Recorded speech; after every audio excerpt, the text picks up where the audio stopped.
بسم الله الرحمن الرحیم.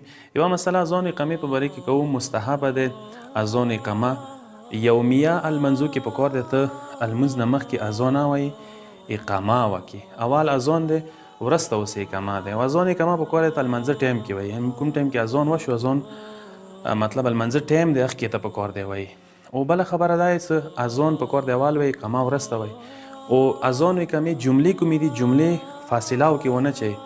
مثلا ته الله اکبر الله اکبر وای، بیا اوس اشهد ان لا اله الا الله وحده لا شریک وراسته وای، فاصله په کور دی ونه.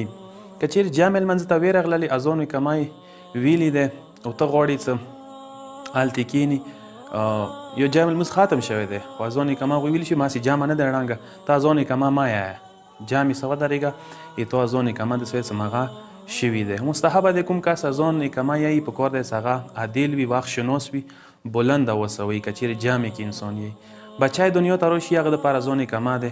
خیغ وي کې په کار دی اذان وایي، چپیغ وي کې په کار دی انسان اقامه وایي.